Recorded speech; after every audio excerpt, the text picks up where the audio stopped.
In the summer of 356 BCE, a storm heralded the birth of a child who would change the world. Thunder cracked over Pella, the capital of Macedon, as Queen Olympias went into labor. Within the palace walls, a fierce queen brought a son into the world, a child of destiny. That same night, far across the Aegean, the temple of Artemis burned, a sign read by seers as an omen. The destroyer of Asia had been born. King Philip II, Alexander's father, had just triumphed over his enemies, uniting Macedon and forging a new power. Philip's military genius birthed the phalanx, armed with the mighty Sarissa spear, a formation that would conquer continents. His mother, Olympias, a princess of Epirus, was as formidable as she was mystical, a devout follower of Dionysus and a woman of unshakable pride. Born into a house of ambition, Alexander's cradle lay between the iron of war and the fire of myth. As the storm receded, a new dawn rose over Macedon, a dawn that would one day blaze across the world. From the first cries of a newborn to the clash of armies yet to come, the birth of Alexander signaled the rise of a conqueror who would forge an empire and etch his name into the bedrock of history. Long before he became a conqueror, Alexander was a prince shaped by intellect, courage, and the finest education Greece could offer. At just 7, Alexander tamed Bucephalus, the untamable horse, by seeing what others missed. The beast feared its own shadow. Philip knew in that moment his son was destined for greatness. Determined to educate him beyond any prince before, Philip summoned Aristotle to tutor Alexander at Mysa. At Mysa, Aristotle taught philosophy, science, medicine, politics, and the epics of Homer, instilling in Alexander a boundless hunger for knowledge. The Iliad became his lifelong companion. Annotated by Aristotle, it inspired Alexander's dreams of glory. At 16, Alexander ruled as regent in his father's absence, proving his mettle by quelling a revolt by the Mede tribe. Victorious, he founded Alexandropolis, a testament to his leadership even as a youth. At just 18, Alexander fought at Cheronea, commanding the companion cavalry with lethal precision. Their crushing victory made Macedon master of Greece and cemented Alexander's reputation as a brilliant young commander. From horse tamer to battlefield prodigy, Alexander's education forged the prince who would conquer the walls of Macedon. Ambition and betrayal danced side by side. The Macedonian court was a nest of rivalries. Olympias and Philip's other wives vied fiercely for influence, each scheming to place their child on the throne. At Philip's wedding to Eurydice, Attalus toasted a new heir, slighting Alexander. Enraged, Alexander publicly insulted him. Philip, furious, tried to strike his son but stumbled drunkenly, humiliating himself before the court.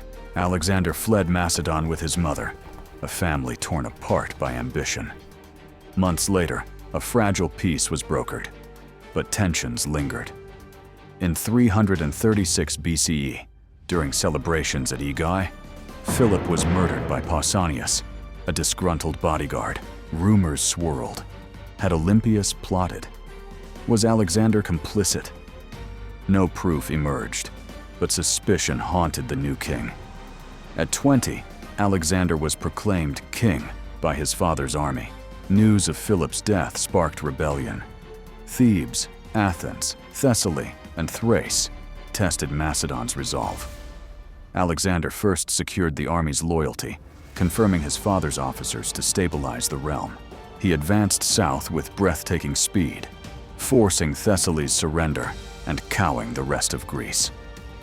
At Corinth, Alexander was recognized as hegemon of the unified Greeks, rallying them to war against Persia.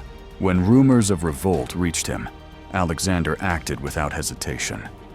He descended on Thebes with terrifying speed, catching his enemies unprepared. From chaos and suspicion, Alexander rose to power. His reign had begun, and with it, a new age for Greece. In the heart of Greece, a single city dared challenge the wrath of a new king. In 335 BCE, Thebes revolted against Alexander, convinced by Persian gold that Macedon could be overthrown. Alexander offered mercy if Thebes surrendered. Pride and Persian promises led the city to refuse. Alexander unleashed the full power of Macedonian siegecraft, perfected under his father Philip. Within days, Thebes' mighty defenses fell. Macedonian warriors flooded the streets. House by house, street by street, Theban resistance was crushed in a storm of steel and fire. Roughly 6,000 were slain. Thebes' proud population was sold into slavery. Only the temples and the house of the poet Pindar were spared, tributes to Thebes' cultural legacy. Thebes' destruction sent shockwaves through Greece. Athens, Sparta, and every other city hurried to reaffirm loyalty. With one decisive stroke, Alexander was recognized as unchallenged ruler of Greece. The fall of Thebes revealed Alexander's ruthlessness, a power to awe and terrify, securing order by fear. Greece lay cowed before its new master. Alexander's legend had begun. A new age dawned as Alexander stepped beyond Europe to challenge an empire. By 334 BCE, Alexander was ready to fulfill his father's dream, the invasion of Persia. He left Antipater as regent in Greece with 13,000 men, ensuring the homeland stayed loyal. Alexander led 30,000 infantry and 5,000 cavalry across the Hellespont into Asia Minor, a march into legend. At Troy, he honored Achilles, his boyhood hero, staging games to celebrate the ancient warrior's glory. Alexander proclaimed himself a second Achilles, vowing to surpass the feats sung of in Homer's epics. At the Granicus River, Persian satraps massed cavalry on the banks, certain Alexander would never dare a frontal assault. Instead, he led a daring charge across the river, shield high, inspiring his men to follow. The two forces collided with ferocious violence, water running red with blood. Despite being outnumbered, Alexander's cavalry broke the Persian line, cutting down the enemy leaders. The battle cost Alexander only 400 men, while Persian losses soared beyond 4,000. He sent 300 captured suits of Persian armor to Athens, proclaiming them trophies, won from the barbarians who dwell in Asia. With the crossing and first victory complete, Alexander's conquest of Persia had begun. As Alexander's army carved across Asia Minor, his legend grew with each step. At Sardis, the ancient Lydian capital, Alexander accepted surrender without a fight. His reputation alone conquered cities. Each victory expanded his legend. City after city fell or capitulated, unwilling to face the unstoppable Macedonian advance. Persians expected Alexander to falter in the Taurus Mountains, but he moved with breathtaking speed, shocking his foes. In the Phrygian city of Gordium, Alexander faced a riddle said to decide the fate of Asia. The Gordian knot, prophesied to yield only to the one destined to rule Asia, had defied generations. Some say he cut it with his sword. Others claim he loosened it by removing its hidden pin. Either way, Alexander unraveled the knot, proving himself master of fate. The feat echoed across Asia Minor, cementing Alexander's image as a leader who solved the unsolvable. Alarmed, Persian satraps assembled armies in Cilicia, vowing to stop the Macedonian king. At last, great King Darius himself entered the fray, determined to crush the audacious invader. Two titans prepared to clash. The liberation of Asia Minor was only the beginning of Alexander's greatest trials. As East and West readied for war, Alexander's destiny hurtled toward a decisive encounter.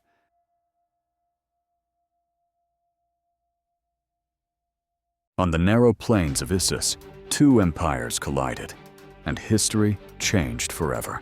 In November 333 BCE, Alexander and Darius faced each other near Issus, where mountains met the sea. Darius commanded an army that may have numbered over 100,000, vastly outnumbering Alexander's men. but the tight terrain made Persian numbers useless.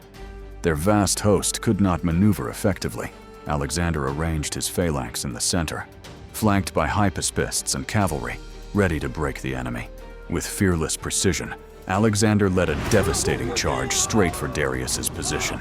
The Persian center shattered under the assault. Panic spread through Darius's ranks. Seeing defeat, Darius fled, abandoning his treasure, his mother, wife, and children. Alexander found Darius's family left behind, hostages who could sway the empire's loyalty. He treated them with honor, addressing Sisigambis as Queen Mother. Touched, she adopted Alexander as her son. Alexander's blend of ruthless skill and magnanimity won him respect and secured Persian loyalty. At Issus, Alexander proved himself a master of war and a king worthy of an empire. A city said to be impregnable, a king who refused to accept the impossible. After Issus, Alexander sought control of Phoenicia's ports.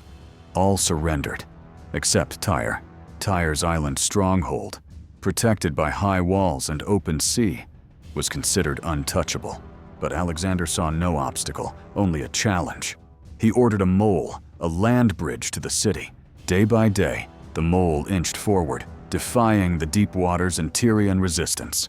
Tyre struck back fiercely, burning the mole and launching deadly raids. Alexander answered with fleets gathered from conquered cities, turning Tyre's own naval power against it. After 7 relentless months, the mole reached Tyre.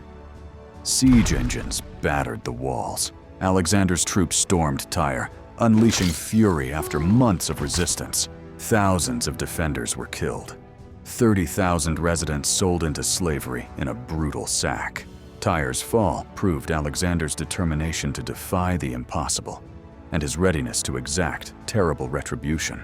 The world saw a king who would not yield, and cities learned the cost of defiance.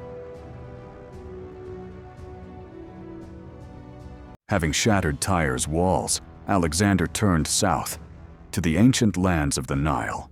Gaza resisted fiercely, costing Alexander heavy casualties. He was wounded, but refused to retreat.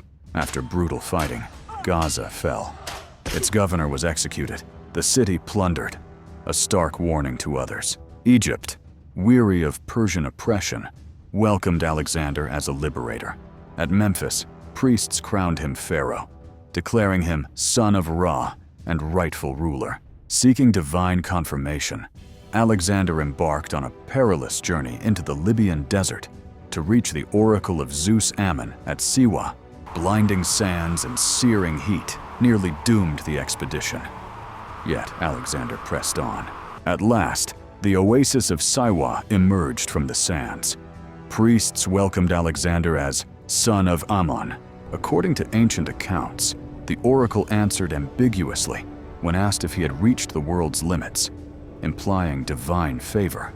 From that moment, Alexander openly embraced his identity as the son of Zeus Ammon. On his return, he founded Alexandria at the Nile's edge, a city destined to become the jewel of the Hellenistic world.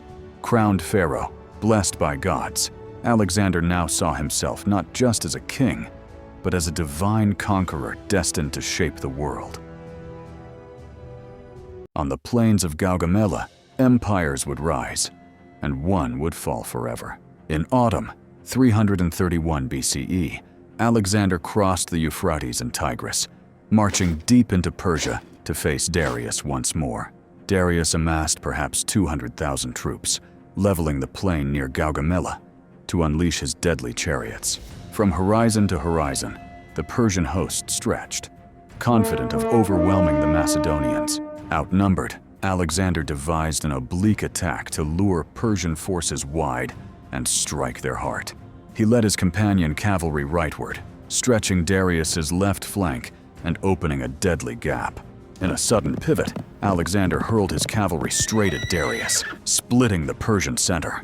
The Persian line fractured. Panic spread. Darius fled once again, abandoning his army. The battlefield yielded vast riches. Alexander's men hailed him king of Asia. Persia's fate was sealed. Alexander entered Babylon as a conqueror, Priests and nobles offered submission to their new master. He preserved local customs, restored temples desecrated by past invaders, and announced tax cuts, winning hearts as well as cities. At Gaugamela, Alexander claimed not just victory, but the destiny of an empire. At Persepolis, the heart of Persia, Alexander's conquest reached a fiery climax. After Babylon and Susa, Alexander pressed south. At the Persian Gate, defenders fought fiercely among the mountain passes. The Persian Gate nearly halted Alexander, but relentless assaults broke the resistance. Persepolis, ceremonial heart of the Achaemenid Empire, lay open before him. Alexander paid respects at the tombs of the ancient kings he had overthrown. In 330 BCE, a drunken banquet ignited one of history's most controversial acts. Possibly urged by Thais, Alexander ordered the burning of Xerxes' palace, retribution for Athens' ancient ruin. The fire raged out of control, destroying the palace of Xerxes and irreplaceable treasures. Some sources say Alexander soon regretted the destruction, realizing it as a reckless act. Meanwhile, Darius fled deeper into Asia, desperate to rally his empire. Near Hamadan, Darius's satrap Bessus betrayed him, stabbing the Persian king. Alexander found Darius in his final moments, honoring him with royal burial rites. By giving Darius a state funeral, Alexander claimed the Achaemenid legacy as his own. Beyond Persia's heartland, Alexander faced his toughest battles and his deepest struggles. In Bactria and Sogdiana, open battles gave way to deadly guerrilla warfare. Resistance was fierce and unrelenting. Alexander crossed towering ranges, enduring freezing winds and rugged terrain to crush rebellion. He built forts to secure conquered lands and founded cities like Alexandria Eschate, Alexandria the furthest. Alexander's forces hunted rebels relentlessly, determined to stamp out opposition. In a symbolic union of worlds, Alexander married Roxana, daughter of a powerful Bactrian noble. He recruited Persian cavalry, introduced Persian attire at court, and demanded proskynesis, a gesture of divine kingship. Many Macedonians saw these acts as decadent or tyrannical, stirring resentment among his veteran officers. In 328 BCE, a drunken quarrel erupted between Alexander and Clitus, the man who once saved his life. Consumed by fury, Alexander struck Clitus down with his spear, killing a trusted friend. Stricken with remorse, Alexander isolated himself for days, torn by grief and rage. Between glory and madness, Alexander's conquest of Central Asia revealed both his greatness and his tragic flaws. Beyond the limits of the known world, Alexander's ambitions reached their furthest point. In spring 327 BCE, Alexander led his army across the treacherous Hindu Kush into the Indian subcontinent. Mountain tribes resisted fiercely, but Alexander pressed on, breaking through each defiant stronghold. At Aornos, a fortress said to have resisted even Heracles, Alexander launched a daring assault, taking it against impossible odds. In 326 BCE, Alexander faced King Porus, whose elephants struck terror into the Macedonian ranks. Feigning a frontal assault, Alexander instead crossed the Hydaspes by night, catching Porus's army by surprise. Using mobility and discipline, Alexander shattered Porus's larger forces in a brutal, rain-soaked battle. When asked how he wished to be treated, Porus replied, "Like a king." Alexander, impressed by his valor, made him satrap. Pushing deeper into India, Alexander's men reached the Hephaestus River, staring into the vast unknown beyond. Exhausted by years of war, the soldiers mutinied, refusing to march farther into mysterious lands. Enraged and heartbroken, Alexander finally turned back, pouring libations to the eastern sun, acknowledging the world's limits. At the edge of the world, Alexander's journey of conquest reached its furthest horizon. Alexander's victories led him ever onward, but the way home would test him beyond any battlefield. Alexander split his forces, sailing part of his army down the Indus River toward the sea. Bitter battles followed against tribes like the Malians, who fought with ferocious determination. In fierce fighting, an arrow pierced Alexander's lung, His survival hung by a thread. Desperate, his men wept outside his tent, fearing they would lose their king far from home.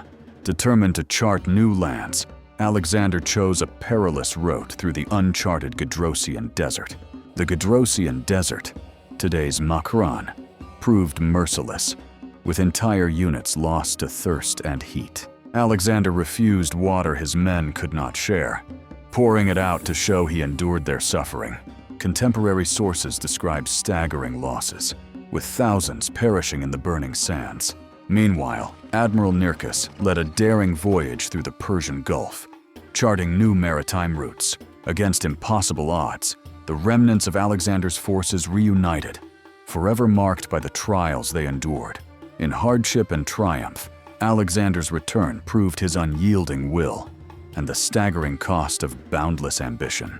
After years of conquest, Alexander sought to forge a single world, but death awaited him in Babylon.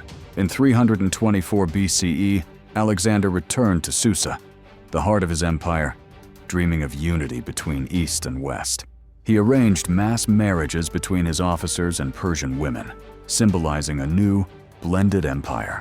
He announced grand expeditions, integrated Persian youth into his army, and envisioned cities rising across his realm. But his men bristled at his adoption of Persian customs, feeling alienated from the king they once followed. Alexander executed or exiled those accused of conspiracy, further straining the bond with his army. In 323 BCE, in Babylon, Alexander held grand festivals and received ambassadors from every corner of his empire. At one banquet, he fell gravely ill. Ancient sources disagree. Was it fever, poison, or lingering wounds? As death neared, his generals asked who should inherit his empire. He allegedly answered, "To the strongest." On June 10th or 11th, 323 BCE, Alexander the Great died in Babylon, aged only 32. His body was brought to Alexandria, where he lay in a golden sarcophagus, entombed as a god king. Alexander's empire would fracture, but his legend endures as one who dreamed of conquering the world. Alexander's death shattered an empire, but it gave birth to a new world. His generals, the Diadochi, fought for decades to claim his legacy, carving the empire into rival kingdoms. From these struggles emerged new powers: Ptolemaic Egypt, Seleucid Asia, and Tigonid Macedon, kingdoms that would define the Hellenistic world. The cities he founded, many named Alexandria, became vibrant centers of trade, learning, and cultural exchange. Greek became the common language of a vast world, uniting peoples from the Nile to the Indus. Cultures mingled, sparking the Hellenistic Age, a time of astonishing breakthroughs in art, science, and philosophy. East and West intertwined, creating a rich tapestry of traditions, beliefs, and knowledge. Alexander's exploits inspired conquerors for centuries, from Caesar to Napoleon, each dreaming of matching his feats. His legacy was not only in battles won, but in the fusion of cultures that reshaped the ancient world. Alexander remains a testament to the heights of ambition and the perilous cost of boundless dreams. In life and legacy, Alexander changed the world, and echoes of his vision still shape our own.